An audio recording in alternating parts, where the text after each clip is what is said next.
यहाँ पर ड्रोन के जरिए यहाँ पर ब्लास्ट किए गए हैं। ठीक है, आप दोनों रहिए जरा साथ। देखिए, एयरफोर्स स्टेशन पर जो ये धमाका हुआ है, इसको लेकर अब 2 संदिग्ध जो हैं वो हिरासत में लिए गए हैं। और ऐसी पहले प्राथमिक तौर पर यह जानकारी मिल रही थी कि 500 मीटर की दूरी से ही इस ड्रोन को ऑपरेट किया गया है, लेकिन एफआईआर दर्ज हुई और एफआईआर में इस बात का जिक्र हुआ है कि ये ड्रोन 14 किलोमीटर दूर से भी, यानी पाकिस्तान से भी भेजा जा सकता है।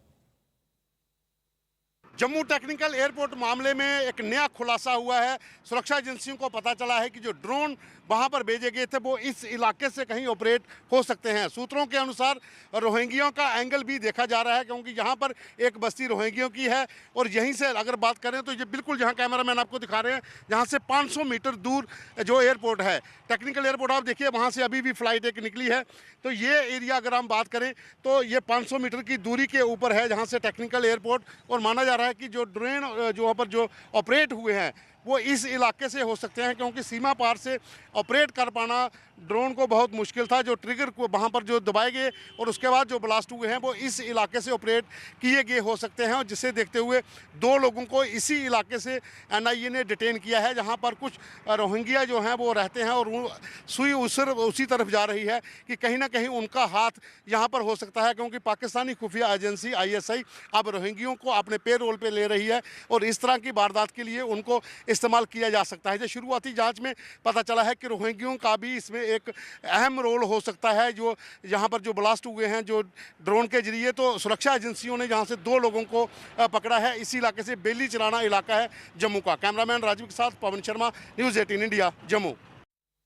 अमित, ऐसे कई बार ड्रोन से हथियार पहुंचे हैं, कई बार ग्रेनेड पहुंचे हैं, क्या उस घटनाओं को बहुत गंभीरता से नहीं लिया गया? क्या इस धमाके को पहले ही रोका जा सकता था? क्योंकि हम बार बार देख रहे हैं कि सीमा पार से ड्रोन की गतिविधियां जो हैं वो देखी जा रही हैं।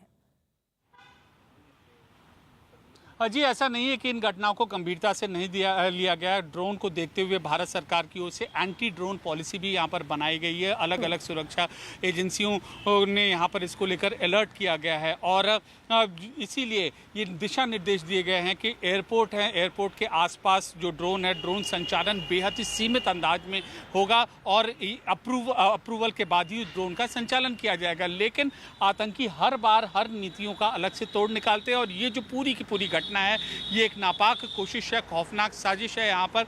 और अब यही देखना होगा कि किस तरीके से उन विस्फोटकों को यहाँ पर ड्रोन में फिक्स किया गया था और उनको इतनी दूर से उड़ाया गया था, क्योंकि इससे पहले भी जो ड्रोन भारत की सीमा में दाखिल हुए हैं उनको डिस्ट्रॉय किया गया है, उनको कब्जे में लिया गया है, उनका अनुसंधान हुआ है। हाँ। और अब ये नया तरीका है, तो अब चुनौती जांचकर्ताओं के सामने होगी कि कैसे पाकिस्तान के लिंक को जोड़ा जाए और पूरे सीक्वेंस ऑफ इवेंट को इसमें जोड़ा जाए। ठीक, अमित रही जरा साथ। देखिए, जम्मू एयरफोर्स स्टेशन पर हुए ब्लास्ट के विरोध में डोगरा फ्रंट के कार्यकर्ताओं ने प्रदर्शन किया। इस दौरान डोगरा फ्रंट के कार्यकर्ताओं ने पाकिस्तान के खिलाफ जमकर नारेबाजी की।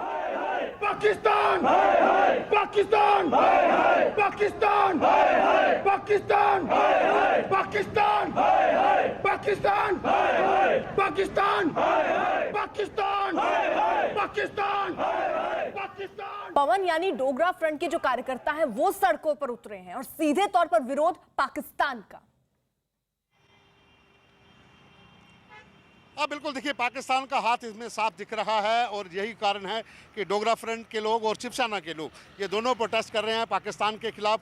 जिस तरह से टेक्निकल एयरपोर्ट के ऊपर ड्रोन अटैक हुआ है, तो उसके बाद से कई और संगठन जो हैं वो पाकिस्तान की निंदा करते आ रहे हैं। पाकिस्तानी खुफिया एजेंसी ISI, जिस तरह से जम्मू कश्मीर में पवन, मैं आपको रोक रही हूं, एक सवाल मेरा जल्दी से आप ले लीजिए। खास तरह का ये जो ड्रोन था, इसमें खास तरह का GPS लगा था।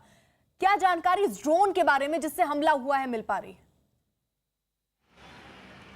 देखिए, जो 2 ड्रोन जिससे ये ब्लास्ट किया गया है टेक्निकल एयरपोर्ट के ऊपर, GPS से पूरी लोकेशन उसको मॉनिटर कर रही थी और यही बार बार कहा जा रहा है कि 14 किलोमीटर दूर पाकिस्तान से ड्रोन अगर भेजे गए हैं तो लोकेशन का GPS के जरिए पूरा पता चल जाता है। एयरपोर्ट के भीतर कौन कौन से इलाके में बैरक्स हैं, कौन कौन के इलाकों में इनके डेट बनाए गए हैं, कौन कौन से इलाके में इनके जो हैंगर्स थे वहाँ पर वो हेलीकॉप्टर जहाँ पर पार्क किए गए, वो पूरा इलाका दिख जाता है। लेकिन यहाँ पर जो GPS लोकेशन जिनके साथ वो लगाई गई थी। कहीं ना कहीं ये शुरुआती जांच में दिख रहा है कि लोकल इन्वॉल्वमेंट है, क्योंकि जो 4 से 500 मीटर दूरी के ऊपर से ऑपरेट की, क्योंकि जिस इलाके पर ये गिराए गए हैं, जिस जगह पर एयरपोर्ट के भीतर, वो बाउंड्री से लगभग 500 मीटर की दूरी पर है।